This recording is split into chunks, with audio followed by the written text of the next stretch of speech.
Udara di desa makmur selalu terasa hangat, memeluk erat setiap sudut rumah yang terbuat dari kayu dan anyaman bambu. Namun, kehangatan itu tak sepenuhnya mampu melenyapkan dingin yang seringkali menyelimuti hati Dewi. Setiap pagi, ketika matahari baru saja menyapa ufuk timur, Dewi sudah sibuk di dapur sederhana miliknya. Aroma kopi robusta dan gorengan tempe menyeruak, beradu dengan suara kicauan burung pipit di jendela. Dua pasang mata mungil, milik Rizky yang berusia 8 tahun dan Adinda yang baru genap 5, selalu menatapnya penuh harap dari balik meja makan reot. Harapan akan sarapan yang mengenyangkan, harapan akan seragam sekolah yang baru, dan harapan akan masa depan yang lebih cerah. Harapan itu pulalah yang terus Dewi pupuk dalam dirinya, meskipun benih-benih keraguan seringkali ikut tumbuh liar. Budi, suaminya, seorang pria dengan perawakan sedang dan senyum yang dulu selalu menenangkan, kini lebih sering terlihat lesu. 6 bulan sudah Budi menganggur setelah pabrik garmen tempatnya bekerja gulung tikar. Sejak saat itu, setiap hari adalah perjuangan. Budi sudah mencoba berbagai cara, melamar ke pabrik lain, menjadi kuli bangunan serabutan, bahkan sesekali membantu tetangga di ladang. Namun, penghasilan yang didapat tidak pernah cukup untuk menopang kebutuhan 4 jiwa. Utang di warung Pak RT semakin menumpuk, dan sepatu sekolah Rizky sudah bolong di sana-sini. Dewi masih ingat betul malam itu, saat hujan deras mengguyur desa. Suara gemuruh petir seolah ikut meraung bersama tangis Adinda yang kelaparan. Hanya ada sedikit nasi sisa dan sepotong tempe untuk makan malam. Dewi melihat Budi duduk termangu di sudut ruangan. Wajahnya tertunduk dalam. Rasa iba bercampur putus asa menyeruak di dada Dewi. Ia tahu, Budi juga tertekan. Tekanan sebagai kepala keluarga yang tak bisa lagi memberikan nafkah layak. Jangan dipikirkan, Mas. Dewi mencoba menghibur. Suaranya tercekat. Ia mengelus lembut punggung Budi yang bergetar. Kita pasti bisa melewati ini. Budi mengangkat kepalanya. Matanya merah. Bagaimana bisa? Why? Setiap hari aku sudah berusaha. Tapi rasanya seperti jalan buntu. Aku tidak tahu lagi harus bagaimana. Kata-kata Budi menancap tajam di hati Dewi. Malam itu, setelah anak-anak terlelap, Dewi berbaring di samping Budi, namun matanya tak bisa terpejam. Pikirannya melayang-layang. Ia teringat kisah-kisah tetangga yang berhasil mengubah nasib setelah bekerja di luar negeri sebagai tenaga kerja wanita, TKW. Dulu, ia selalu menolak mentah-mentah gagasan itu. Meninggalkan anak-anak? Hatinya tak sanggup membayangkan. Rizky dan Adinda masih sangat kecil. Mereka butuh kehadiran ibunya. Namun, sekarang, pilihan itu terasa begitu mendesak. Apakah ia akan membiarkan anak-anaknya terus hidup dalam kekurangan? Melihat mereka menahan keinginan? Atau bahkan kelaparan? Tidak, itu bukan pilihan. Ia harus melakukan sesuatu, apapun itu. Pagi harinya, setelah Rizky dan Adinda berangkat ke sekolah, Dewi memberanikan diri. Mas, bagaimana kalau aku mencoba menjadi TKW? Budi yang sedang melamun di teras, terkejut. Apa? Why? TKW? Tidak, tidak mungkin. Kenapa tidak mungkin, Mas? Kita butuh uang. Anak-anak butuh biaya sekolah, biaya makan. Utang kita juga sudah menumpuk. Suara Dewi pelan namun tegas. Tapi kau akan jauh dari kita. Why? Bagaimana dengan anak-anak? Mereka masih kecil. Wajah Budi terlihat cemas, bercampur rasa bersalah. Aku tahu, Mas, ini juga berat untukku. Tapi ini satu-satunya jalan yang terpikirkan olehku sekarang. Kita bisa menitipkan anak-anak pada ibu. Ibu Dewi, yang tinggal di desa sebelah, adalah seorang janda yang sangat menyayangi cucu-cucunya. Perdebatan sengit pun terjadi. Budi awalnya menentang keras. Ia tidak bisa membayangkan hidup tanpa Dewi di sisinya, mengurus rumah, dan terutama, mendampingi anak-anak. Ada rasa malu juga dalam dirinya. Sebagai seorang suami yang tidak mampu menafkahi keluarga sehingga istrinya harus bekerja di negeri orang. Namun, Dewi terus meyakinkan. Ia menjelaskan betapa sulitnya kondisi mereka, betapa utang-utang semakin menjerat, dan bagaimana ia tidak ingin melihat masa depan anak-anak mereka suram. Kita akan bisa membangun rumah yang lebih layak, Mas. Anak-anak bisa sekolah setinggi mungkin. Rizky ingin jadi guru. Ingat? Adinda suka menggambar. Kita bisa belikan dia buku gambar yang bagus. Dewi mencoba membayangkan masa depan yang lebih cerah. Mencoba menularkan semangatnya pada Budi. Butuh waktu beberapa hari bagi Budi untuk mencerna dan menerima ide itu. Ia melihat keteguhan di mata Dewi, sebuah tekad yang tak tergoyahkan. Akhirnya, dengan berat hati dan suara tercekat, Budi mengangguk. Baiklah, Wai. Jika memang ini jalan satu-satunya. Tapi berjanjilah, jaga dirimu baik-baik di sana. Keputusan itu, meskipun pahit, terasa seperti titik balik. Sejak hari itu, kehidupan Dewi seolah memiliki tujuan baru. Ia mulai mencari informasi tentang agen-agen penyalur TKW yang terpercaya. Tetangga sebelah, Mbak Sumi, yang pernah bekerja di Singapura, banyak memberikan masukan. Dewi mencatat semua informasi yang didapatnya dengan teliti, dari persyaratan dokumen, proses pelatihan, hingga besaran gaji yang bisa diharapkan. Beberapa minggu kemudian, Dewi mengunjungi kantor agen penyalur tenaga kerja di kota kabupaten. Gedung yang ramai dengan para calon TKW lain, wajah-wajah penuh harap dan kecemasan, seolah menjadi cerminan perasaannya sendiri.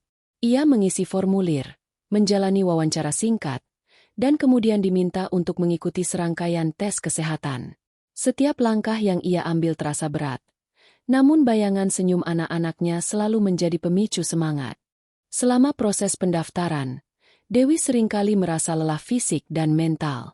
Ia harus bolak-balik ke kota, mengurus dokumen yang tak sedikit, dan seringkali harus menahan rasa mual karena kecemasan. Namun, ia tidak pernah mengeluh. Budi, meskipun terlihat pasif dan masih diliputi kegelisahan, mencoba membantu semampunya. Ia mengantarkan Dewi dengan motor butut mereka, menunggu berjam-jam di luar kantor agen, dan sesekali mencoba menghibur Dewi dengan cerita-cerita lucu. Suatu sore, ketika mereka sedang makan di warung soto dekat agen, Dewi melihat sebuah keluarga kecil yang sedang tertawa riang. Seketika, air matanya menetes. Ia membayangkan Rizky dan Adinda. Mas, apa aku sanggup meninggalkan mereka? Suaranya lirih, nyaris tak terdengar. Budi meraih tangannya dan menggenggamnya erat. Kau pasti sanggup, Wai. Demi mereka. Ingat, ini tidak akan selamanya. Kita akan lewati ini bersama. Kata-kata Budi sedikit melegakan, namun rasa sesak di dada Dewi tak sepenuhnya hilang. Ia tahu, keputusan ini akan mengubah segalanya. Hidupnya, kehidupan anak-anaknya, bahkan hubungan dengan Budi. Ini adalah sebuah pertaruhan besar. Dewi berharap, sangat berharap, pengorbanan ini tidak akan sia-sia. Ia memejamkan mata, membayangkan rumah yang lebih baik, senyum lebar anak-anaknya, dan masa depan yang tak lagi dihantui kemiskinan. Impian-impian itu adalah bekal terkuatnya untuk menghadapi perjalanan panjang dan berat yang menanti. Keputusannya sudah bulat. Ia akan menjadi TKW. Demi keluarga. Demi masa depan. Sebuah titik balik telah ia ambil, dan ia siap menghadapi apapun yang datang. Proses pendaftaran dan tes kesehatan telah usai. Dewi dinyatakan lolos. Kini, ia memasuki fase selanjutnya, pelatihan. Selama 2 minggu, Dewi bersama puluhan calon TKW lainnya dibekali berbagai keterampilan dasar. Mulai dari pelajaran bahasa Mandarin atau Kanton yang sederhana, cara mengoperasikan peralatan rumah tangga modern, hingga etika dan budaya negara tujuan. Ruangan pelatihan yang panas dan penuh sesak terasa seperti kawah candra di muka, menguji kesabaran dan fisik Dewi setiap hari. Ingat, Nona-nona, teriak instruktur berwajah tegas. Ibu Tini, suatu pagi. Di sana, kalian bukan lagi majikan, tapi pekerja. Patuhi aturan, jangan macam-macam, dan selalu ingat keluarga kalian di rumah. Kata-kata itu bagai mantra bagi Dewi. Setiap kali rasa lelah mendera, setiap kali ia merindukan masakan Budi atau dekapan hangat anak-anaknya, ia kembali mengingat tujuan mulianya. Ia harus kuat, Ia harus bisa. Ia belajar dengan gigih, mencoba menghafal setiap kosakata bahasa asing yang terasa asing di lidahnya. Tangannya terampil mempraktikkan cara membersihkan toilet, menyetrika baju dengan rapi, hingga menyiapkan makanan sederhana sesuai kebiasaan majikan di luar negeri. Semua demi kelancaran kerjanya nanti, demi gaji yang akan ia kirimkan pulang. Di sela-sela pelatihan, Dewi sering berbagi cerita dengan teman-teman sesama calon TKW. Ada Mbak Yuli dari Cirebon yang ingin membiayai kuliah adiknya. Ada Bu Ida dari Jawa Tengah yang suaminya sakit keras. Dan ada pula Dina, seorang gadis muda yang ingin mengumpulkan modal untuk membuka usaha. Kisah-kisah mereka menguatkan Dewi, menunjukkan bahwa ia tidak sendirian dalam perjuangan ini. Mereka semua adalah wanita-wanita kuat yang rela berkorban demi keluarga. Berat memang, Mbak Dewi, ujar Mbak Yuli suatu malam, saat mereka beristirahat setelah latihan. Tapi mau bagaimana lagi? Di kampung kita ini, mau kerja apa coba? Ini satu-satunya jalan. Dewi mengangguk, matanya menerawang. Betul, Mbak. Semoga kita semua lancar di sana. Di rumah, Budi berusaha keras mengisi kekosongan yang ditinggalkan Dewi. Ia mencoba belajar memasak makanan sederhana untuk Rizky dan Adinda, meskipun rasanya jauh dari masakan Dewi. Setiap hari, ia akan mengantar dan menjemput anak-anak dari sekolah, berusaha menjadi sosok ayah sekaligus ibu bagi mereka. Rizky, yang sudah lebih besar, seringkali melontarkan pertanyaan polos. Ibu kapan pulang? Yah. Budi hanya bisa menjawab dengan janji-janji samar, memeluk erat kedua anaknya, dan menahan air mata yang mendesak di pelupuk matanya.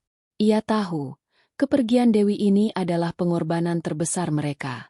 Minggu-minggu berlalu, dan hari keberangkatan semakin dekat. Sebuah tanggal merah dilingkari besar-besar di kalender lusuh di dapur Dewi. Suasana di rumah terasa bercampur aduk antara haru dan cemas. Rizky dan Adinda, meskipun belum sepenuhnya mengerti arti pergi jauh, merasakan aura kesedihan yang menyelimuti kedua orang tua mereka. Malam terakhir sebelum keberangkatan, Dewi menyiapkan segala sesuatunya. Koper usang miliknya berisi pakaian seadanya, beberapa potong kain batik pemberian ibu, dan sebuah foto keluarga yang dibingkai sederhana. Ia memandangi foto itu lama, mengusap wajah Budi, Rizky, dan Adinda yang tersenyum di dalamnya. Air matanya menetes, membasahi bingkai. Maafkan ibu, nak, bisiknya pelan. Ibu pergi demi kalian. Budi masuk ke kamar, duduk di samping Dewi. Tangannya merangkul bahu sang istri. Jangan khawatir, Wai. Aku akan jaga anak-anak dengan baik. Kau fokus saja bekerja di sana. Jangan pikirkan yang di sini. Namun, Dewi tahu itu tidak mudah. Hatinya sudah remuk membayangkan perpisahan itu. Jaga mereka ya, Mas. Titip Rizky. Dia kadang nakal. Adinda juga. Jangan sampai rewel tidak mau makan. Suara Dewi bergetar. Esok paginya, suasana di rumah terasa hening mencekam. Dewi sudah mengenakan pakaian terbaiknya, siap untuk berangkat. Rizky dan Adinda duduk di sofa. Wajah mereka sendu. Sebelum berangkat, Dewi memeluk erat kedua anaknya. Rizky menenggelamkan wajahnya di pelukan sang ibu. Bahunya bergetar. Ibu jangan pergi, isaknya. Adinda, yang lebih kecil, hanya bisa menatap Dewi dengan mata berkaca-kaca. Ia mengulurkan tangan mungilnya, seolah ingin meraih Dewi agar tak pergi. Hati Dewi bagai diiris sembilu. Ia menciumi kening anak-anaknya berulang kali, menghirup aroma tubuh mereka dalam-dalam, seolah ingin merekam kenangan itu selamanya. Ibu pergi sebentar ya. Nak, nanti ibu pulang bawa banyak hadiah. Dewi berusaha menahan tangisnya. Ia tak ingin anak-anaknya semakin sedih. Air mata Budi sudah tak tertahan. Ia memeluk Dewi dengan erat, seolah tak ingin melepaskan. Hati-hati, Wai. Jangan lupa kabari kami. Pasti, Mas. Jaga diri kalian baik-baik di sini. Dewi berbisik. Suaranya tercekat. Dengan langkah berat, Dewi melangkah keluar rumah. Matanya terus menatap ke belakang, pada sosok Budi yang berdiri di ambang pintu, memeluk Rizky dan Adinda yang menangis terseduh-seduh. Pemandangan itu bagai pisau yang menusuk ulu hatinya. Sebuah rasa sakit yang tak terhingga. Ia berjalan menjauhi rumah. Setiap langkahnya terasa seperti merobek sedikit demi sedikit hatinya yang sudah terkoyak. Perjalanan menuju bandara terasa sangat panjang. Di dalam bus yang dipenuhi para calon TKW lainnya, tak banyak yang berbicara. Sebagian besar dari mereka hanya diam, larut dalam pikiran masing-masing. Ada yang menangis sesenggukan, ada yang menatap kosong keluar jendela. Dewi hanya bisa memejamkan mata, membayangkan kembali senyum anak-anaknya, dan memohon kekuatan pada Tuhan. Setibanya di bandara, suasana hiruk-pikuk sedikit mengalihkan perhatian Dewi. Proses pemeriksaan dokumen, antrean panjang, dan pengumuman penerbangan yang bergema di seluruh ruangan. Di tengah keramaian itu, Dewi menatap keluar jendela kaca yang besar. Pesawat-pesawat raksasa terlihat siap lepas landas, membawa penumpang ke berbagai belahan dunia. Dalam benaknya, pesawat itu bukan hanya alat transportasi, tetapi juga jembatan harapan. Jembatan yang akan membawanya menuju kehidupan yang lebih baik, menuju impian-impian yang selama ini hanya bisa ia bayangkan. Ketika pengumuman penerbangan ke Hong Kong, Taiwan, sesuaikan dengan pilihan negara tujuan di bab 1, berkumandang, jantung Dewi berdebar kencang. Ini dia, momen yang selama ini ia persiapkan dengan segala pengorbanan. Ia melangkah menuju gerbang keberangkatan, bergabung dengan barisan calon TKW lainnya. Di ambang pintu pesawat, Dewi menoleh ke belakang untuk terakhir kalinya, seolah ingin menyimpan ingatan tentang tanah airnya, tentang keluarga yang ia tinggalkan. Ia duduk di kursinya, memasang sabuk pengaman, dan menutup mata. Dalam keheningan kabin pesawat yang perlahan bergerak, Dewi merasakan sebuah kekuatan baru mengalir dalam dirinya. Kekuatan yang berasal dari cinta dan pengorbanan. Ia tahu, perjalanan ini tidak akan mudah. Akan ada banyak tantangan dan kerinduan yang mendalam. Namun, ia tidak akan menyerah. Ia akan bekerja keras. Ia akan menahan diri. Ia akan mengumpulkan setiap sen gaji yang ia dapatkan. Semua demi Rizky dan Adinda, demi masa depan mereka. Dengan berat hati, Dewi meninggalkan tanah air. Namun ia membawa segudang harapan yang akan menjadi bahan bakarnya di perantauan nanti. Pesawat itu pun lepas landas, membawa Dewi menembus awan, menjauh dari pelukan keluarga, menuju takdir yang belum ia ketahui. Setelah perjalanan panjang yang melelahkan, Dewi akhirnya tiba di Hong Kong. Udara yang terasa asing, gedung-gedung pencakar langit yang menjulang tinggi, dan keramaian kota yang tak pernah sepi langsung menyambutnya. Bersama rombongan TKW lainnya, ia dibawa ke kantor agen penempatan untuk serah terima dokumen dan pengarahan singkat. Bahasa yang asing, aksen yang cepat, membuat Dewi merasa seperti orang bodoh. Ia hanya bisa mengangguk-angguk, berusaha menangkap setiap kata yang diucapkan. Ketakutan akan salah paham, salah langkah, mulai merayapi benaknya. Tak butuh waktu lama, keesokan harinya, Dewi sudah dijemput oleh majikannya. Seorang wanita parubaya dengan sorot mata tajam dan minim senyum bernama Nyonya Wong. Rumah Nyonya Wong adalah sebuah apartemen mewah di tengah kota, jauh berbeda dengan gubuk sederhana Dewi di desa. Awalnya, Dewi kagum dengan kemewahan itu. Namun, kekaguman itu segera sirna ketika ia menyadari bahwa di balik gemerlapnya, tersimpan sebuah kehidupan yang sangat berbeda dari bayangannya. Ini kamarmu. Kecil. Bersih. Besok mulai kerja jam 6 pagi, kata Nyonya Wong dalam bahasa Mandarin yang kaku, menunjuk sebuah kamar mungil di bagian belakang dapur, nyaris seperti gudang. Hanya ada kasur lipat dan sebuah lemari plastik kecil. Pekerjaanmu banyak. Cuci, setrika, masak, bersihkan rumah, dan jaga cucuku saat mereka datang. Jangan sampai ada yang kurang. Aku tidak suka pemalas. Hari pertama kerja terasa seperti cobaan berat. Dewi harus bangun sebelum fajar menyingsing, menyiapkan sarapan untuk seluruh anggota keluarga Wong. Dari mencuci piring, menyapu dan mengepel seluruh lantai apartemen yang luas, hingga mencuci dan menyetrika tumpukan baju. Setiap sudut rumah harus bersih, mengkilap, dan sempurna di mata Nyonya Wong. Dewi melakukan semuanya dengan hati-hati, takut membuat kesalahan sedikit pun. Setiap kali ia merasa lelah dan ingin menyerah, ia akan menatap foto keluarga yang disimpannya di saku baju, mencari kekuatan dari senyum Rizky dan Adinda. Yang paling berat adalah adaptasi dengan kebiasaan dan standar kebersihan nyonya Wong yang sangat tinggi. Wong bisa marah hanya karena melihat sehelai rambut terjatuh di lantai, atau setetes air membasahi wastafel. Ia juga pelit bicara, hanya akan bicara jika ada perintah atau keluhan. Dewi merasa seperti robot, bergerak tanpa henti dari satu pekerjaan ke pekerjaan lain. Bersih lagi. Itu masih kotor. Seringkali terdengar teriakan nyonya Wong jika Dewi tidak melakukan sesuai standarnya. Air mata Dewi seringkali jatuh diam-diam, bercampur dengan air cucian piring. Ia merindukan kehangatan rumahnya, canda tawa anak-anaknya, dan pelukan Budi. Rasa homesick menyerang dengan brutal, membuat dadanya sesak. Malam hari, setelah semua pekerjaan selesai dan majikan sudah tidur, Dewi akan menangis pelan di kamarnya yang sempit. Ia meringkuk, memeluk bantal, mencoba menghalau kesepian yang menusuk. Komunikasi dengan keluarga juga menjadi tantangan.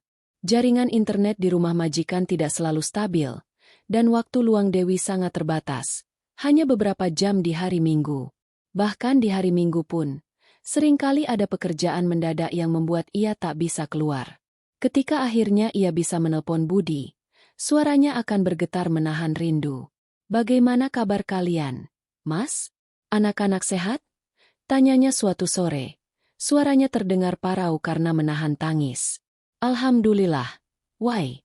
Kami sehat. Kau bagaimana di sana?" "Baik-baik saja," jawab Budi. Suaranya juga terdengar cemas. "Baik, Mas. Lumayan sibuk. Bagaimana Rizky dan Adinda? Mereka tidak rewel kan?" Budi akan menceritakan sedikit tentang kegiatan anak-anak, berusaha meyakinkan Dewi bahwa semua baik-baik saja. Dewi senang mendengar suara mereka, meskipun hanya sebentar.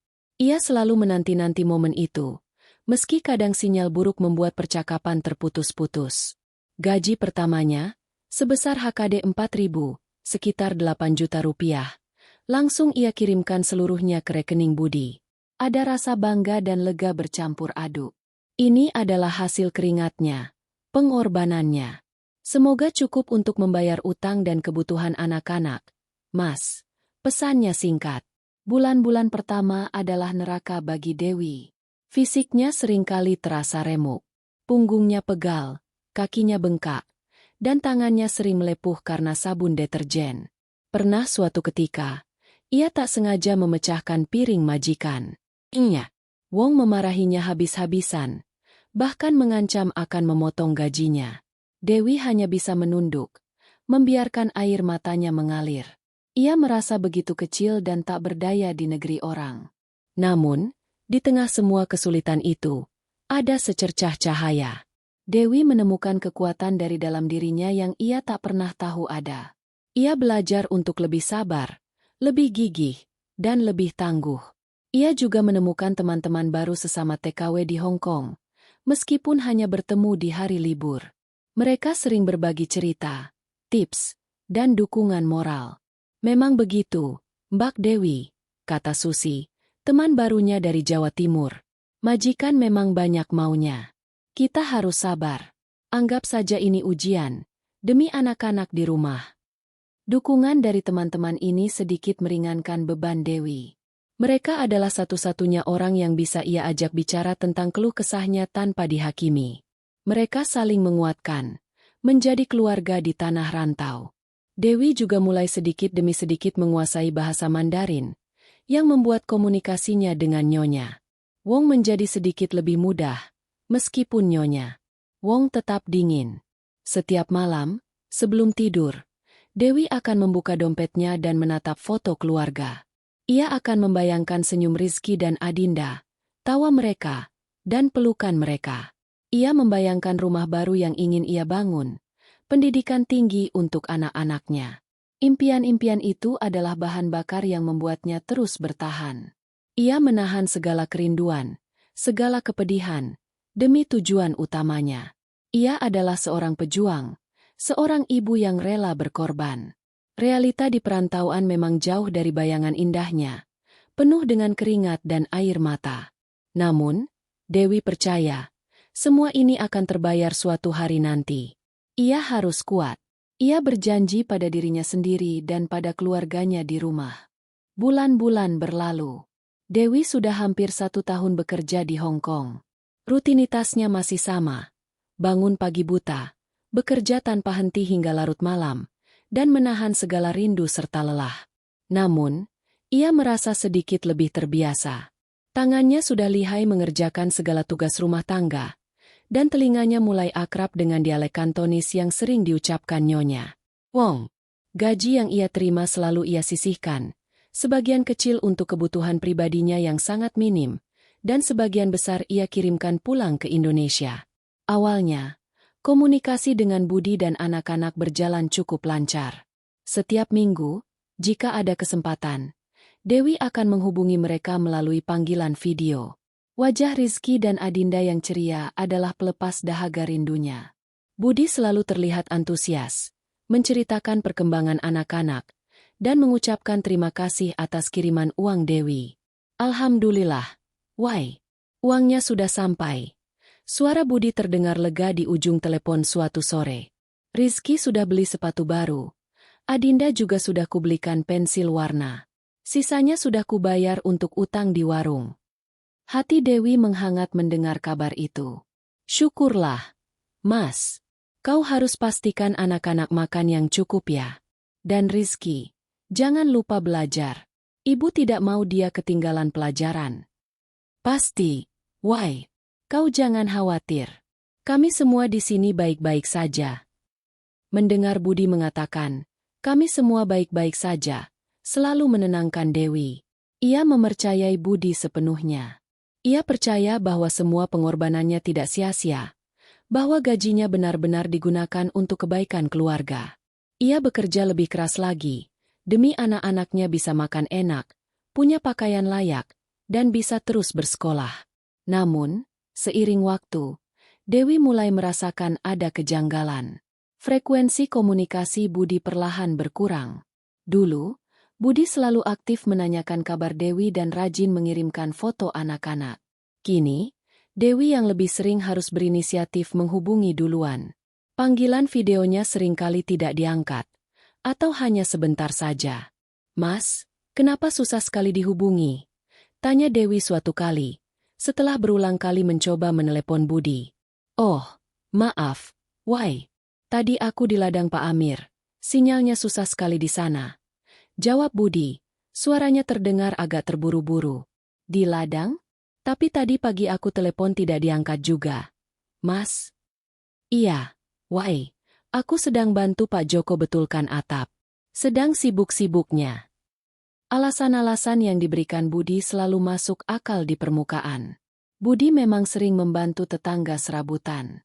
Namun, ada nada yang terasa berbeda, semacam penghindaran. Dewi mencoba menepis pikiran negatifnya. Mungkin memang benar Budi sibuk, pikirnya. Kejanggalan lain mulai muncul. Ketika Dewi menanyakan kondisi rumah atau kebutuhan mendesak, Budi seringkali menjawab samar-samar. Sudah berapa lama lampu kamar mandi mati? Mas? Aku dengar dari ibu katanya gelap sekali. Oh, itu. Wai belum sempat kubetulkan. Nanti pasti kubetulkan kok. Atau, uang yang kemarin kukirim, apa sudah dipakai untuk perbaiki atap yang bocor itu, Mas? Musim hujan sudah dekat loh. Sudah, Wai sudah beres kok. Kau tidak usah khawatirkan itu. Dewi merasa ada yang tidak beres. Jika uang sudah dikirim dan pekerjaan sudah beres, mengapa Budi tidak pernah mengirimkan foto bukti perbaikan? Ia mulai memerhatikan postingan Budi di media sosial, berharap melihat foto-foto anak-anak yang ceria atau progres perbaikan rumah. Namun, yang ia dapati hanyalah postingan Budi yang semakin jarang, atau foto-foto dirinya sendiri yang terlihat rapi, kadang dengan latar belakang yang tidak ia kenali. Suatu hari Minggu, Dewi berhasil melakukan panggilan video dengan Rizky dan Adinda. Yang membuat Dewi terkejut adalah penampilan anak-anak. Pakaian mereka tampak lusuh, dan Adinda terlihat sedikit lebih kurus. "Mas, kenapa baju Adinda sobek itu?" tanya Dewi, hatinya mencelos. "Oh, itu. Adinda jatuh kemarin." "Why? Nanti kubelikan yang baru," jawab Budi dengan cepat, mencoba mengalihkan pandangan. Rizky, dengan polosnya, menyeletuk. "Ayah sering pergi main, Bu. Kami sering makan mie instan." Wajah Budi langsung berubah pucat. Ia buru-buru memotong ucapan Rizky.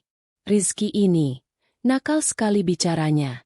Itu kan hanya sesekali, Bu." Jantung Dewi berdesir. Kata-kata Rizky itu bagai belati kecil yang menusuk hatinya. Ayah sering pergi main. Pergi main kemana? Kenapa anak-anak dibiarkan makan mie instan? Seketika, rasa cemas dan sebuah firasat buruk mulai merayapi benaknya. Malam itu, setelah panggilan video berakhir, Dewi tidak bisa tidur. Ia membuka akun media sosial Budi lagi, kali ini dengan lebih teliti. Ia melihat beberapa foto Budi yang terlihat sedang nongkrong di kafe baru di kota sebelah. Padahal setahu Dewi, Budi sedang tidak punya uang. Lalu, ada beberapa foto Budi dengan teman-temannya di sebuah tempat karaoke, yang ia tahu pasti membutuhkan biaya tidak sedikit. Kecurigaan Dewi semakin menguat. Uang gajinya, yang ia kumpulkan dengan susah payah, apakah benar-benar digunakan untuk keluarga? Atau ada hal lain? Keesokan harinya, Dewi mencoba menghubungi ibunya sendiri yang tinggal di desa sebelah. Ia sengaja tidak langsung menanyakan Budi, melainkan mengobrol santai terlebih dahulu. "Bagaimana kabar Rizky dan Adinda, Bu? Mereka sering main ke rumah Ibu?" tanya Dewi. "Iya, why? Kadang-kadang. Mereka sering minta jajan, kasihan ayahnya jarang kasih uang," jawab Ibu, suaranya terdengar sedikit hati-hati. "Budi itu sekarang sering tidak di rumah." "Why? Pergi ke kota. Katanya ada urusan. Pulang malam terus." Ibu jadi kasihan lihat anak-anak kadang sendirian. Dunia Dewi serasa runtuh. Lidahnya keluh. Firasat buruknya mulai terbukti. Suaminya, yang ia percayai sepenuh hati untuk menjaga anak-anak dan mengelola uang, ternyata sering bepergian, menghabiskan uang entah untuk apa. Sementara anak-anaknya, yang ia tinggalkan dengan berat hati, ternyata hidup dalam kekurangan dan sering ditinggalkan. Air mata Dewi tumpah tak terbendung. Rasa lelah karena pekerjaan, ditambah rasa sakit hati dan kecewa, meluap begitu saja. Ia tidak tahu harus berpikir apa lagi. Bagaimana mungkin Budi tega melakukan ini? Untuk apa ia bekerja mati-matian di negeri orang, jika gajinya tidak digunakan untuk kepentingan anak-anaknya?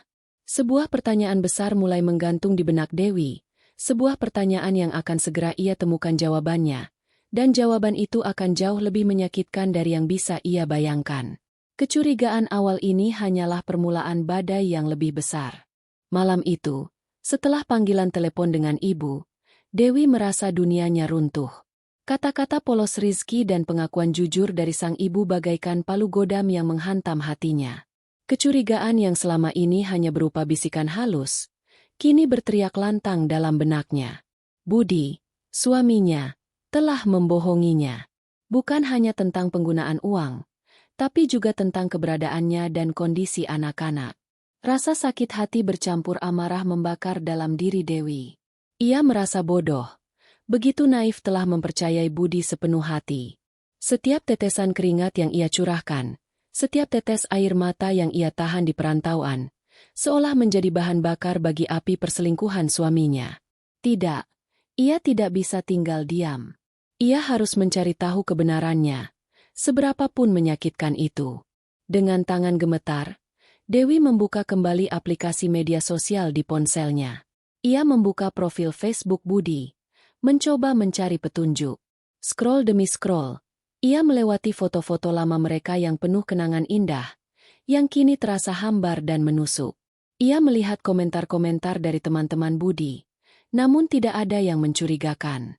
Lalu, matanya tertumbuk pada sebuah postingan yang diunggah sekitar 2 minggu yang lalu. Sebuah foto Budi yang sedang tertawa lebar di sebuah kafe, dengan latar belakang panggung musik. Di sampingnya, Seorang wanita dengan rambut panjang sebahu dan senyum manis terlihat akrab. Bukan seorang teman lama atau kerabat. Dewi tidak pernah mengenal wanita ini. Tangannya gemetar saat menyentuh foto itu, memperbesar tampilannya. Jantungnya berdebar kencang. Firasat buruk itu semakin kuat. Ia memeriksa komentar-komentar di bawah foto itu. Beberapa teman Budi memberikan komentar biasa. Namun ada satu komentar dari akun bernama Melati Indah yang menarik perhatiannya. Seru banget semalam, Mas Budi. Kapan lagi karaoke bareng? Dewi merasakan darahnya mendidih. Karaoke? Dengan wanita ini? Sebuah pikiran liar mulai berkelebat di benaknya. Dengan hati-hati, ia membuka profil Melati Indah. Profil itu terbuka untuk umum. Dewi mulai melihat foto-foto Melati. Sebagian besar adalah swafoto, foto bersama teman-teman, dan beberapa foto di berbagai tempat makan atau hiburan. Kemudian, matanya menangkap sesuatu yang membuat napasnya tertahan.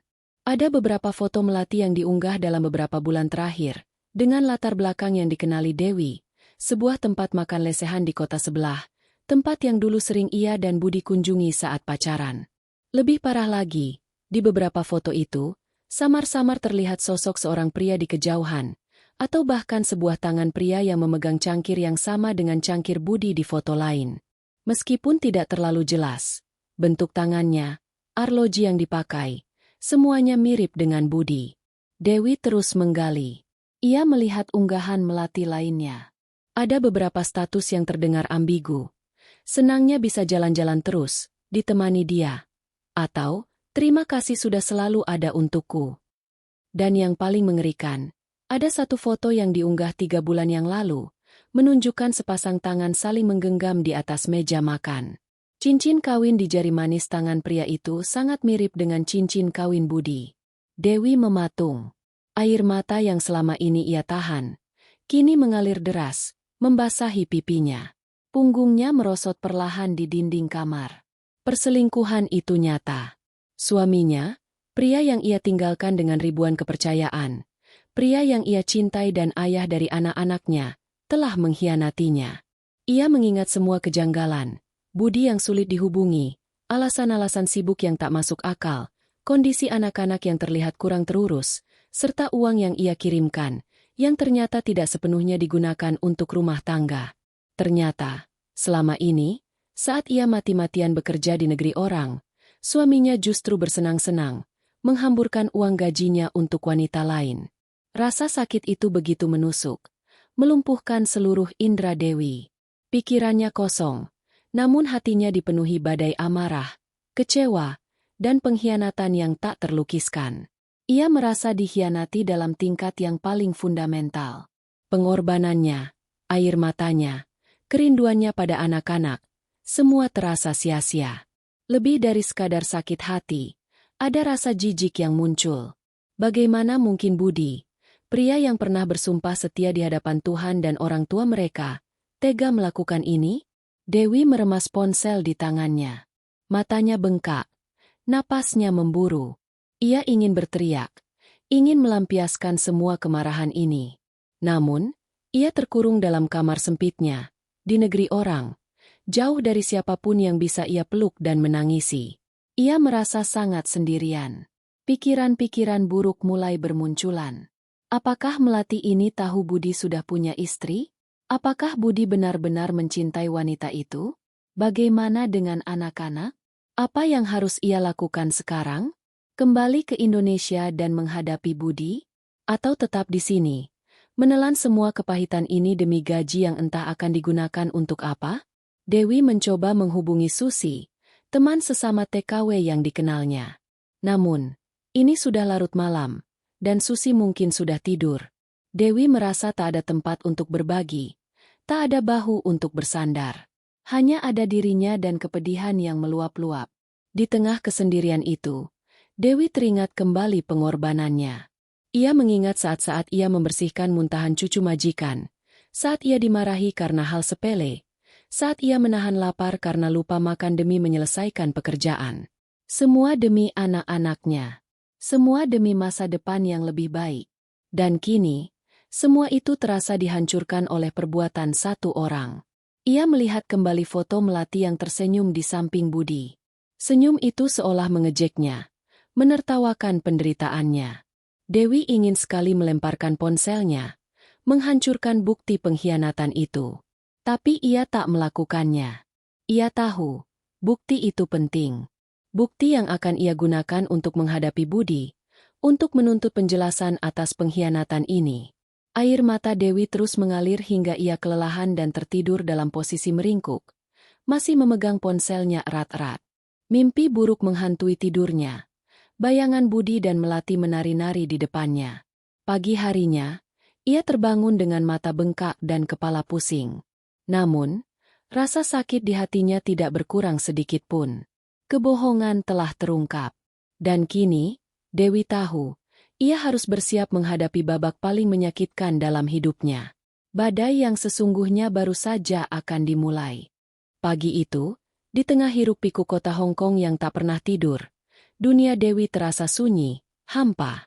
Ia bergerak bagai raga tanpa jiwa. Mata yang bengkak dan sorot kosongnya tidak luput dari perhatian Nyonya. "Wong, kamu sakit?" "Kalau sakit, kerja tidak benar." Hardik majikannya. Suaranya tajam seperti biasa. Dewi hanya bisa menunduk, tidak mampu menjawab. Rasa sakit di hatinya jauh lebih parah daripada sakit fisik apapun. Selama berhari-hari setelah penemuan foto-foto itu, Dewi hidup dalam kepungan badai emosi.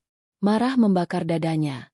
Membayangkan Budi tertawa lepas dengan wanita lain sementara ia di sini berlumuran keringat. Sakit hati menggerogoti jiwanya. Memikirkan pengkhianatan dari orang yang paling ia cintai. Kecewa membanjiri benaknya.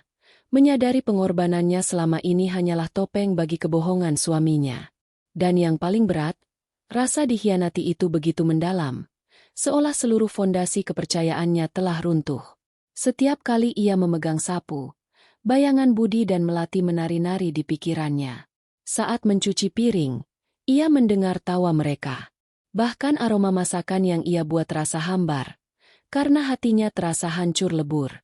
Ia seringkali melakukan kesalahan kecil dalam pekerjaannya, yang berujung pada omelan tajam dari Nyonya Wong. Namun, omelan itu tidak sebanding dengan perihnya hati Dewi. Ia ingin berteriak, menangis sekencang-kencangnya, tapi ia tahu ia tidak bisa. Ia harus tetap terlihat tegar, terutama di depan majikannya. Malam hari adalah saat paling berat. Di kamar sempitnya, Dewi akan mengeluarkan ponselnya. Ia menatap foto Rizky dan Adinda. Mereka adalah alasan ia di sini. Demi mereka. Tapi kini, ia merasa bingung. Jika uang gajinya tidak sepenuhnya untuk mereka, lalu untuk apa ia bertahan? Pertanyaan itu berputar-putar di kepalanya, tanpa menemukan jawaban. Dewi merasa terperangkap. Ia tidak mungkin kembali ke Indonesia sekarang. Kontrak kerjanya belum berakhir. Ia juga tidak punya cukup uang untuk kembali dan memulai hidup baru. Apalagi, ia masih memikirkan anak-anaknya. Jika ia pulang, apa yang akan terjadi pada mereka? Siapa yang akan menafkahi? Pikiran untuk bercerai pun terlintas. Namun segera ia tepis. Bagaimana nasib anak-anaknya jika ia berpisah dengan Budi? Mereka masih kecil dan membutuhkan figur ayah dan ibu. Konflik batin yang intens melanda Dewi. Melanjutkan atau menyerah? Haruskah ia terus bekerja keras, menahan rasa sakit ini, demi sisa kontraknya? Atau haruskah ia menyerah, pulang, dan menghadapi kekacauan di rumah? Maafkan atau pergi? Apakah ia harus memaafkan Budi demi keutuhan keluarga, meskipun hatinya sudah hancur berkeping-keping? Atau haruskah ia pergi dan mencari kebahagiaan sendiri, namun dengan risiko mengorbankan masa depan anak-anaknya, dirinya atau anak-anak? Ia ingin egois, ingin memikirkan perasaannya sendiri yang begitu terluka. Namun, naluri keibuannya selalu menariknya kembali pada tanggung jawabnya terhadap Rizky dan Adinda. Di tengah kegalauan itu, Dewi teringat pada Susi, teman sesama TKW. Susi adalah wanita yang kuat dan bijaksana, sudah lebih lama di perantauan. Dewi memberanikan diri mengirim pesan padanya, menceritakan sedikit tentang masalahnya, tanpa menyebutkan detail perselingkuhan yang sebenarnya. Ia hanya bilang Budi mulai aneh dan uang yang dikirimkan tidak jelas juntrungannya. Susi segera membalas. Aduh, Mbak Dewi, memang banyak laki-laki begitu. Sabar ya. Kalau minggu besok ada waktu, kita ketemu yuk. Aku ceritakan pengalamanku. Pesan Susi sedikit memberi Dewi harapan. Setidaknya, ada seseorang yang bisa ia ajak bicara. Namun, penantian hingga hari Minggu terasa seperti seabad. Setiap detik adalah siksaan. Ia mencoba mengalihkan pikirannya dengan bekerja lebih keras. Tapi air mata seringkali menetes tanpa disadarinya, bercampur dengan busa sabun atau keringat di dahinya. Suatu sore, saat ia sedang mencuci pakaian, Dewi melihat Nyonya Wong tertawa riang bersama cucu-cucunya. Ada rasa iri yang menyelinap di hatinya. Betapa beruntungnya mereka memiliki keluarga yang utuh dan bahagia. Sementara ia, di negeri orang, harus menelan pil pahit kenyataan bahwa keluarganya sendiri sedang dirusak dari dalam oleh suaminya. Pikiran untuk menelpon Budi dan meluapkan amarahnya berkali-kali muncul. Tapi ia menahannya. Ia ingin semua jelas dulu. Ia ingin mengumpulkan kekuatan. Ia tidak ingin Budi tahu bahwa ia sudah tahu segalanya, sebelum ia siap untuk menghadapinya.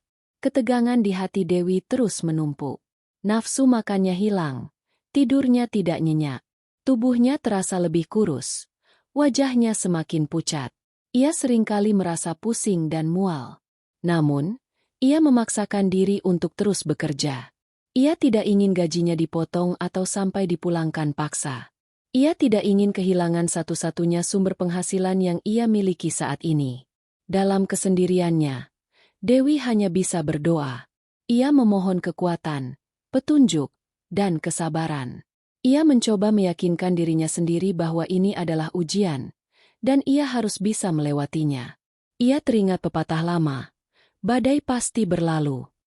Namun, ia tidak tahu seberapa besar badai ini, dan apakah ia akan sanggup melewatinya tanpa hancur lebur. Malam sebelum bertemu Susi, Dewi kembali menatap foto keluarga. Kali ini, ia melihat wajah Budi dengan tatapan berbeda. Ada amarah, tapi juga ada kekecewaan yang mendalam. Ia teringat kembali semua janji Budi, semua mimpi yang mereka bangun bersama. Semuanya kini terasa hancur. Pengorbanannya yang tulus telah berujung pada kehancuran kepercayaan dan rasa sakit yang teramat sangat. Badai itu belum berlalu, bahkan mungkin baru saja dimulai, dan Dewi harus bersiap menghadapinya, apapun risikonya. Hari Minggu akhirnya tiba, membawa sedikit kelegaan bagi Dewi. Ia segera keluar dari apartemen Nyonya Wong begitu pekerjaan paginya selesai, bergegas menemui Susi di taman dekat stasiun MTR. Wajah Dewi terlihat pucat dan lingkar mata hitamnya jelas menunjukkan kurang tidur. Susi, yang melihat perubahan drastis pada temannya, segera merangkulnya. Mbak Dewi, kamu kenapa? Wajahmu seperti tidak makan seminggu, ujar Susi prihatin. Dewi tak bisa lagi menahan. Di bangku taman yang sepi, ia menceritakan semuanya. Mulai dari kecurigaan awalnya, kata-kata polos Rizky, pengakuan ibunya, hingga puncak pengkhianatan yang ia temukan di media sosial Budi. Semua detail, termasuk nama Melati, ia tumpahkan. Air mata kembali mengalir deras di pipinya. Susi mendengarkan dengan sabar, sesekali mengelus punggung Dewi, matanya menunjukkan simpati mendalam. Kurang ajar sekali Budi itu. Mbak, sudah gila apa dia? Kamu di sini banting tulang, dia di sana enak-enak. Susi ikut terbawa emosi. Kamu harus konfrontasi dia, Mbak. Jangan diam saja. Dukungan Susi sedikit menguatkan Dewi. Aku tidak tahu harus mulai dari mana. Sus, aku takut. Aku takut apa yang akan terjadi nanti. Mbak Dewi harus kuat. Jangan biarkan dia menari-nari di atas penderitaanmu. Ini bukan hanya soal uang, Mbak. Ini soal harga diri dan masa depan anak-anakmu, nasihat Susi. Ia kemudian berbagi pengalamannya sendiri tentang bagaimana ia menghadapi suaminya yang dulu juga sempat kecanduan judi, dan bagaimana ia mengambil kendali atas keuangan keluarga. Setelah percakapan panjang itu, Dewi merasa sedikit lega. Ia tahu ia harus bertindak. Dengan tangan gemetar, Ia membuka ponselnya. Jari-jarinya mencari kontak Budi. Ia tidak akan menelepon video. Ia ingin Budi mendengar suaranya saja, merasakan amarah dan kekecewaannya tanpa bisa menyembunyikan ekspresi. Beberapa dering berlalu, terasa seperti berjam-jam. Akhirnya, suara Budi terdengar di ujung sana. "Halo, Wai? Ada apa? Tumben telepon jam segini." Ada nada sedikit terkejut. Atau mungkin, gugup. "Mas." Suara Dewi bergetar. Namun ia berusaha keras untuk tetap tenang. "Aku mau bicara sesuatu." "Bicara apa, Wai? Kenapa suaramu begitu? Kau sakit?" Budi terdengar mencoba bersikap peduli. "Jangan pura-pura peduli, Mas. Aku sudah tahu semuanya." Dewi tak bisa lagi menahan. Nada suaranya meninggi, dipenuhi amarah yang meluap. "Aku tahu kau berselingkuh. Aku tahu kau menghambur-hamburkan uangku untuk wanita itu. Siapa dia, Mas? Siapa melati itu?" Hening sejenak di ujung telepon. Lalu, Budi tergagap. Apa? Apa maksudmu, Wai? Melati siapa? Kau bicara apa?" Ia mencoba mengelak. Suaranya terdengar panik. "Jangan bohong lagi, Mas. Aku punya buktinya. Aku melihat fotomu dengannya di media sosial.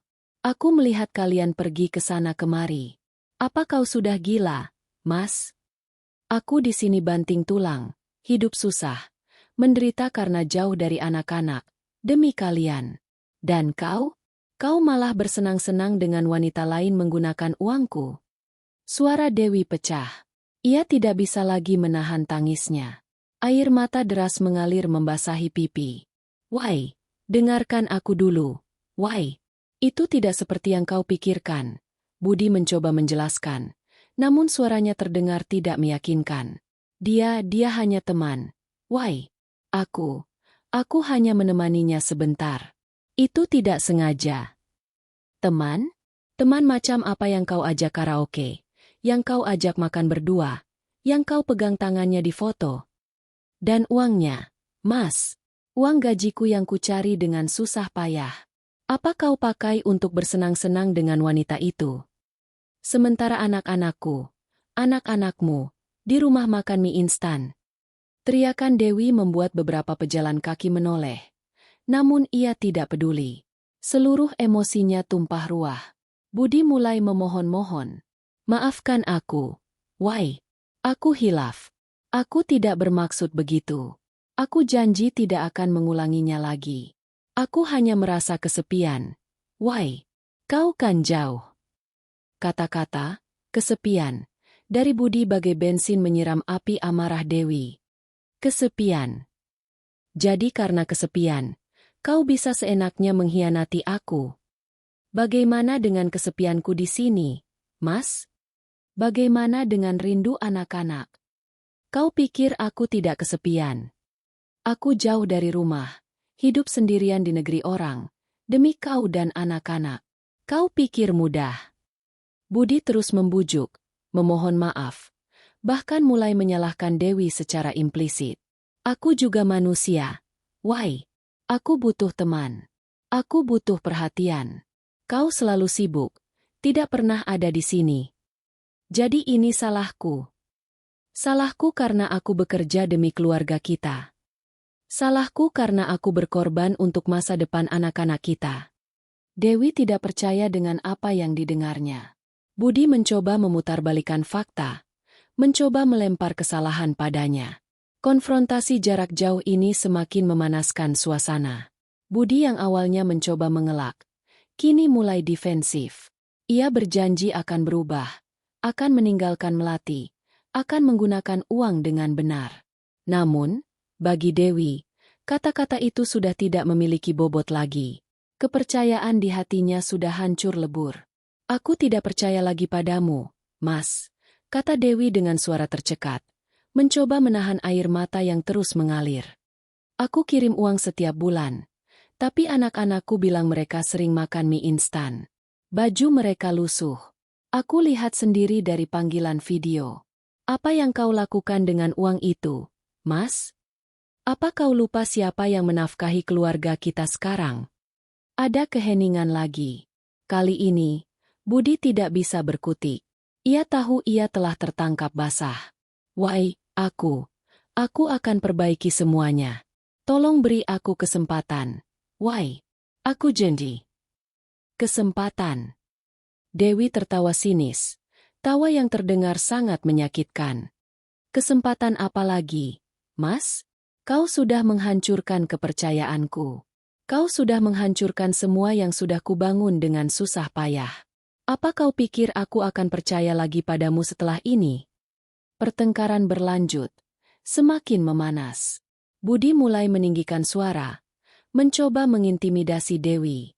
Ia bahkan mengancam akan pergi jika Dewi terus menuduhnya.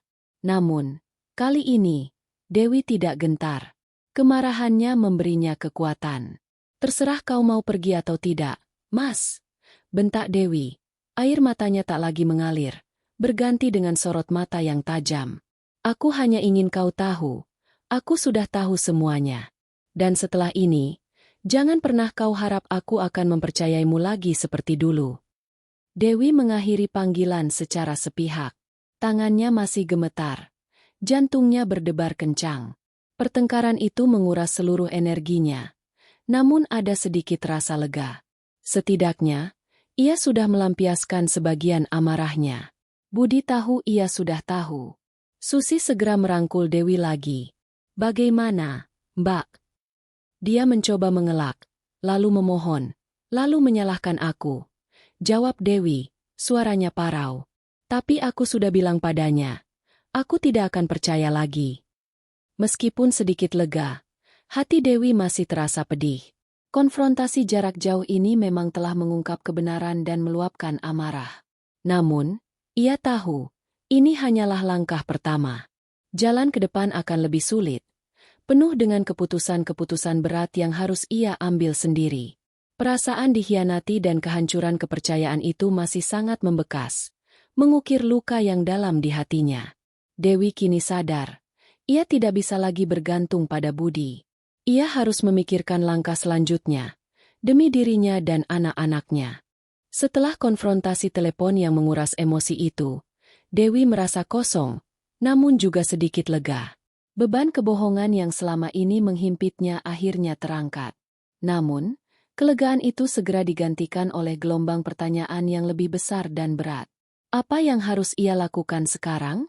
Kembali ke Indonesia dan menghadapi Budi secara langsung? Atau tetap bertahan di Hong Kong? Dan bagaimana dengan anak-anaknya? 2 hari setelah pertengkaran itu, Budi terus-menerus mencoba menelepon Dewi. Dewi mengabaikannya. Ia tidak siap untuk berbicara lagi. Hatinya masih terlalu sakit dan dipenuhi kemarahan. Ia butuh waktu untuk berpikir jernih, untuk merumuskan langkah selanjutnya tanpa terpengaruh bujuk rayu atau janji kosong Budi. Di tengah kegelisahan itu, Susi menjadi sandaran utamanya. Setiap ada kesempatan, Dewi akan bercerita padanya, mengeluarkan semua unek-uneknya.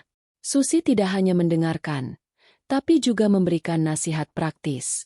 Mbak Dewi tidak bisa gegabah pulang sekarang, kata Susi suatu sore di hari libur mereka. Kontrak Mbak Dewi belum selesai. Kalau pulang sekarang, Mbak Dewi bisa kena denda, dan nanti malah tidak punya uang sama sekali. Bagaimana mau menafkahi anak-anak? Susi benar. Secara rasional, pulang sekarang adalah pilihan yang buruk. Dewi tidak punya tabungan yang cukup untuk hidup di Indonesia tanpa pekerjaan. Apalagi dengan 2 anak yang harus ia biayai. Gaji Budi pun tidak bisa diandalkan. Tapi aku tidak bisa membiarkan Budi terus-menerus menghamburkan uang gajiku. Sus, bagaimana kalau dia terus bersenang-senang dengan wanita itu? Suara Dewi bergetar. Itu yang harus Mbak Dewi pikirkan baik-baik. Jawab Susi. Sekarang Mbak Dewi punya bukti. Jika Mbak Dewi putuskan untuk tetap bekerja di sini, Mbak Dewi harus pastikan uangnya sampai ke tangan yang tepat. Mungkin ke rekening ibu Mbak Dewi, atau buka rekening baru atas nama anak-anak.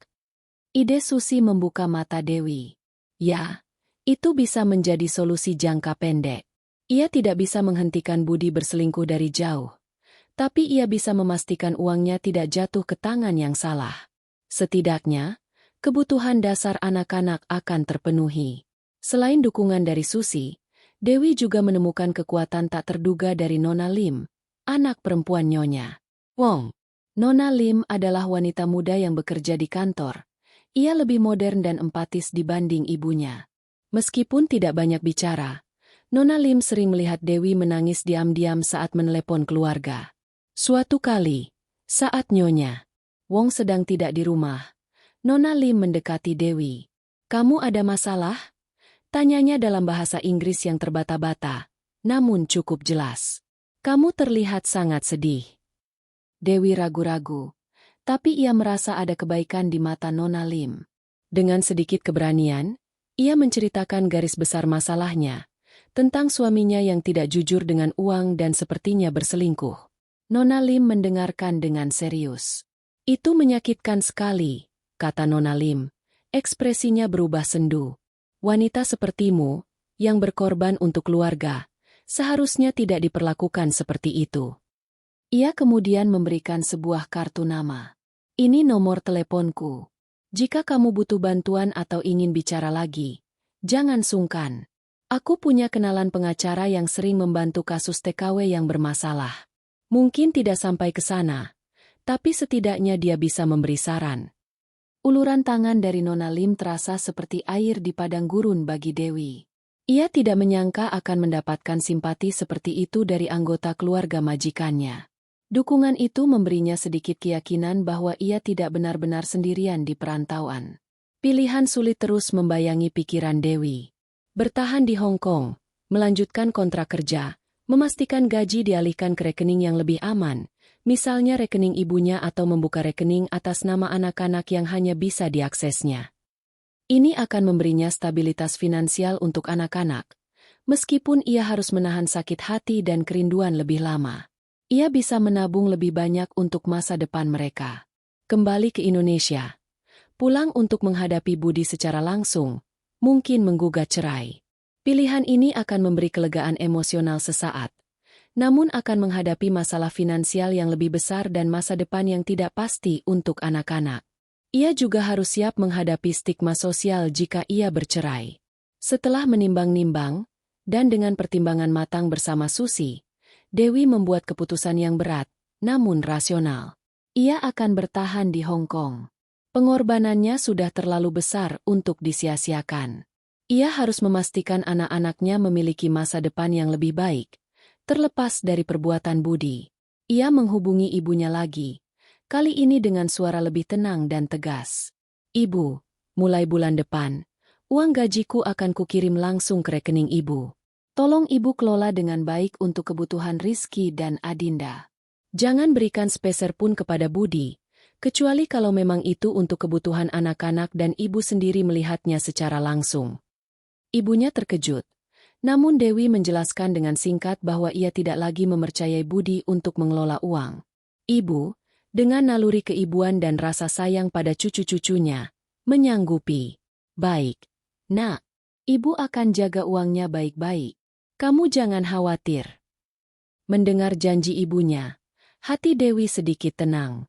Setidaknya, masalah keuangan untuk anak-anaknya bisa ia atasi dari jauh. Meskipun sudah memutuskan, rasa sakit di hati Dewi tidak langsung hilang. Setiap kali ia melihat pasangan suami istri di jalan, atau mendengar lagu romantis, hatinya kembali perih. Ia bertanya-tanya, apakah ia bisa memaafkan Budi? Apakah hubungannya dengan Budi masih bisa diselamatkan demi anak-anak? Atau apakah pengkhianatan ini terlalu dalam untuk diperbaiki? Namun, Dewi mulai merasakan sebuah kekuatan baru dalam dirinya. Kekuatan untuk tidak menyerah, untuk bangkit dari keterpurukan. Ia bukan lagi Dewi yang naif dan penurut. Pengkhianatan Budi telah membuka matanya. Ia menyadari bahwa ia adalah seorang wanita yang kuat. Seorang ibu yang rela melakukan apa saja demi anak-anaknya. Ia tidak akan membiarkan dirinya hancur karena perbuatan orang lain. Dengan dukungan Susi dan sedikit empati dari Nona Lim, Dewi mulai melihat masa depan dengan cara yang berbeda. Masa depan itu mungkin tidak lagi melibatkan Budi sebagai pendamping hidupnya, tapi ia akan memastikan masa depan yang cerah untuk Rizky dan Adinda. Pilihan sulit telah diambil. Dan kini, Dewi siap untuk melangkah maju, membiarkan badai di hatinya perlahan mereda, digantikan oleh tekad yang membara. Keputusan Dewi untuk bertahan di Hong Kong demi masa depan anak-anaknya, meskipun sangat berat, adalah awal dari fase baru dalam hidupnya. Fase di mana ia harus bangkit dari keterpurukan dan membangun kembali kekuatan diri. Luka pengkhianatan dari Budi masih menganga, namun tekadnya untuk tidak menyerah lebih besar dari rasa sakit itu. Dewi mulai menerapkan saran Susi dan Nona Lim. Segera setelah hari gajian, ia memastikan seluruh uang gajinya dikirim langsung ke rekening ibunya di Indonesia. Setiap kali mengirimkan uang, ia akan menelepon ibunya untuk memastikan uang itu sudah masuk dan memberikan instruksi jelas tentang penggunaannya. Prioritas utama adalah kebutuhan Rizky dan Adinda, makanan bergizi, biaya sekolah, pakaian layak, sisanya untuk kebutuhan ibu dan perbaikan rumah yang mendesak. Ia meminta ibu untuk mencatat setiap pengeluaran dan sesekali mengirimkan foto struk atau barang yang dibeli, sebagai bentuk pertanggungjawaban. Ini adalah langkah pertama Dewi untuk mengambil kembali kendali atas keuangannya, sekaligus untuk melindungi anak-anaknya dari kecerobohan Budi. Budi yang menyadari bahwa Dewi tidak lagi mengirim uang ke rekeningnya, mulai sering menelepon, awalnya dengan nada membujuk dan memohon, lalu berubah menjadi marah dan menuduh. Kenapa uangnya tidak kau kirim ke aku lagi, Wai? Apa kau tidak percaya padaku? Bagaimana aku mau mengelola keuangan rumah kalau begini? Teriak Budi di ujung telepon. Dewi kini tidak lagi gentar. Aku sudah bilang padamu, Mas, kepercayaanku padamu sudah hancur. Aku akan pastikan uang itu sampai ke anak-anakku. Jika kau memang peduli pada mereka, kau tidak akan menghamburkan uang untuk hal yang tidak penting. Dewi menjawab dengan tenang, namun tegas. Ia bahkan tidak ragu menutup telepon jika Budi mulai memaki atau mengulang janji-janji kosongnya.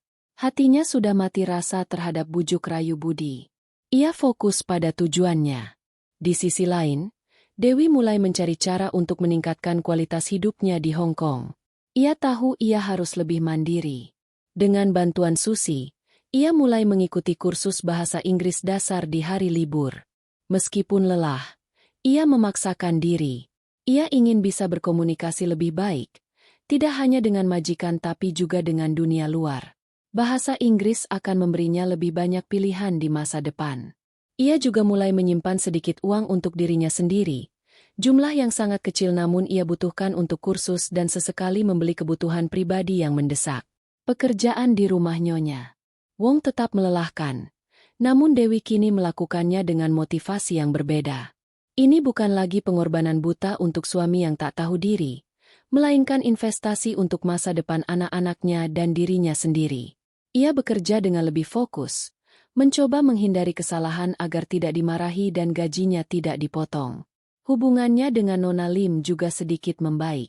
Nona Lim sering memberikan buku-buku lama atau pakaian yang masih layak pakai kepada Dewi, seolah memahami penderitaannya tanpa perlu banyak kata.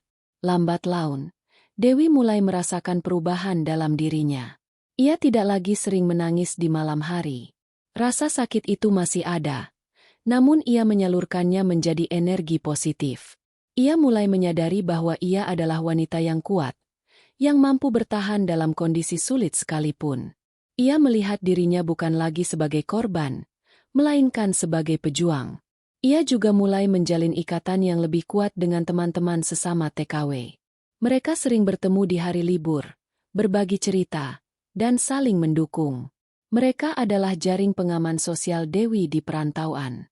Dari mereka, Dewi belajar banyak hal, tentang hak-hak pekerja, tentang cara mengelola uang, dan tentang bagaimana bangkit setelah terpuruk.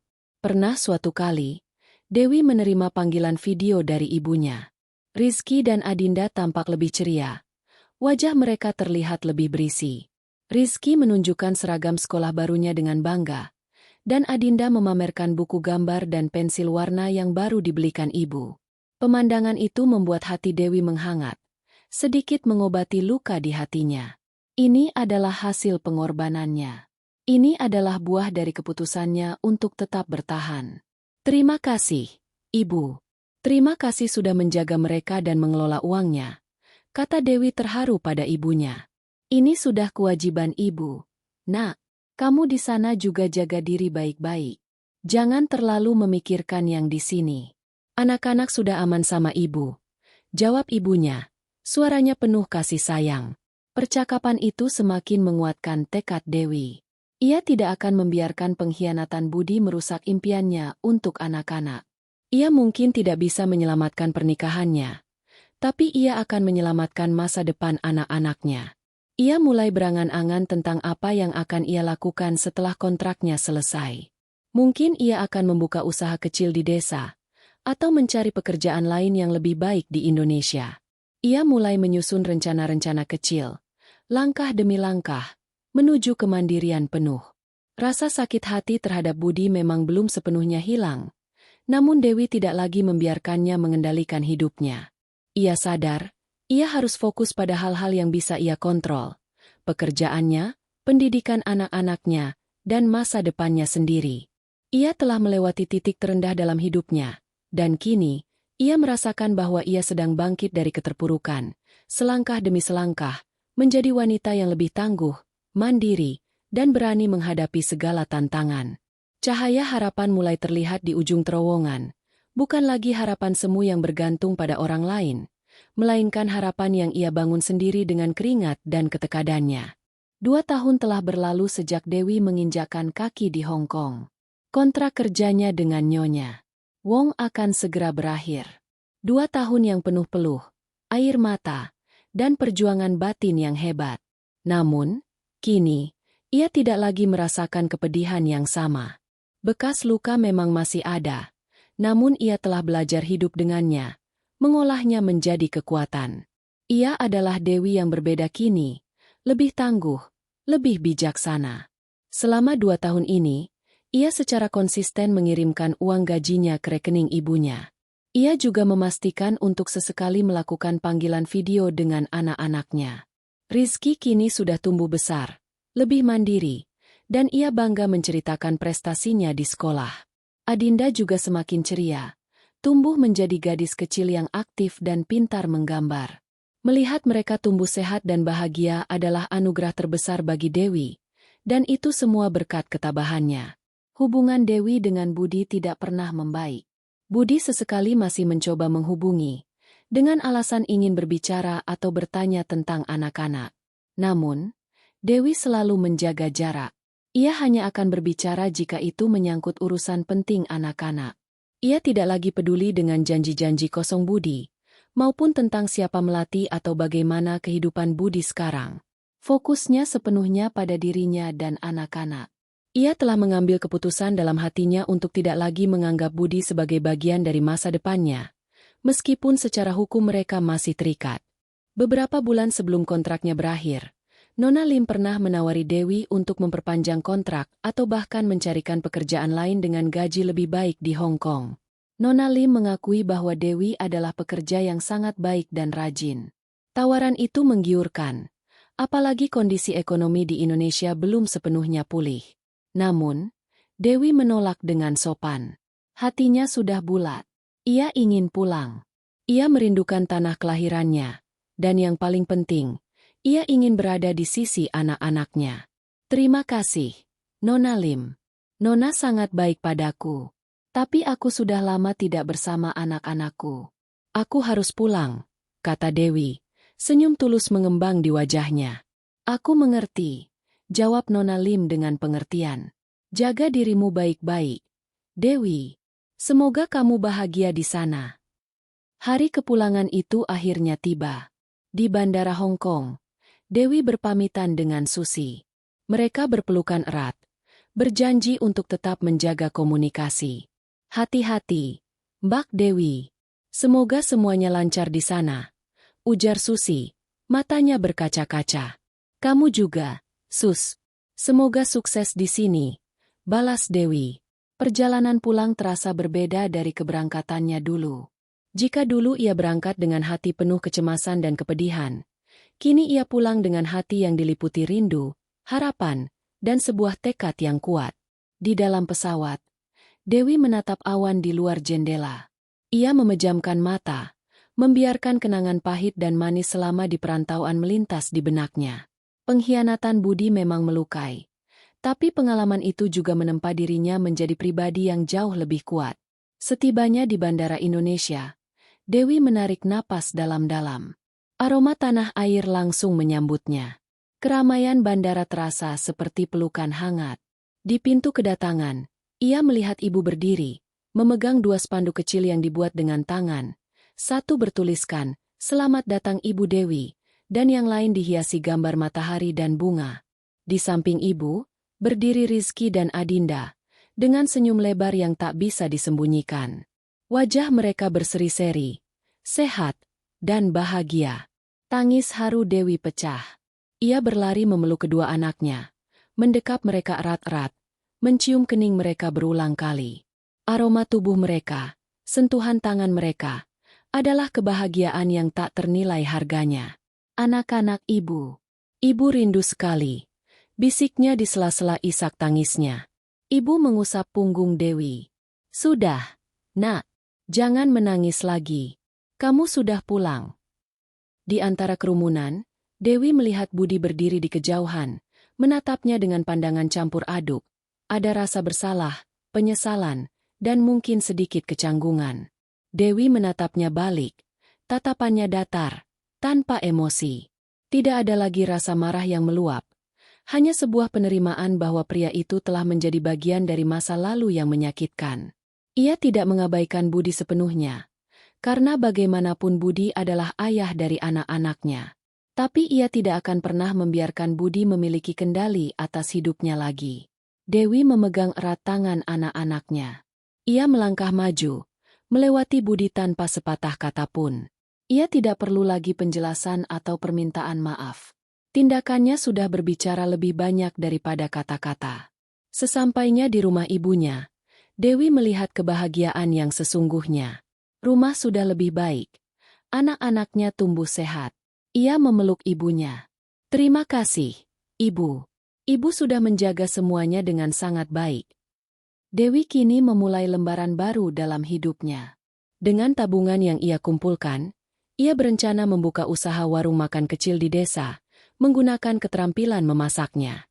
Ia ingin bisa bekerja dari rumah, dekat dengan anak-anaknya. Ia juga berpikir untuk melanjutkan pendidikannya jika memungkinkan, atau mengikuti kursus keterampilan lain. Malam itu, setelah anak-anak terlelap, Dewi duduk sendiri di teras. Ia menatap bintang-bintang di langit desa yang gelap. Perjalanan hidupnya selama ini memang berliku, penuh pengorbanan dan pengkhianatan. Namun, ia telah membuktikan bahwa ia bisa bertahan. Ia adalah seorang wanita mandiri yang kuat, yang mampu mengambil keputusan sulit, dan yang selalu memprioritaskan anak-anaknya. Pengalaman pahit dengan Budi telah memberinya pelajaran berharga. Ia tidak akan pernah lagi menaruh seluruh kepercayaannya pada satu orang, kecuali pada dirinya sendiri dan pada Tuhan. Ia mungkin belum tahu apa yang akan terjadi dengan pernikahannya di masa depan. Apakah ia akan bercerai atau tetap bertahan demi anak-anak dalam sebuah hubungan yang hambar? Namun, satu hal yang pasti, Dewi tidak akan membiarkan dirinya lagi menjadi korban. Ia adalah nahkoda bagi kapalnya sendiri, dan ia akan membawa kapal itu menuju pelabuhan kebahagiaan, apapun aral melintang. Kisah pengorbanan yang terhianati ini telah mengajarkannya arti sesungguhnya dari kekuatan, kemandirian, dan cinta seorang ibu yang tak terbatas.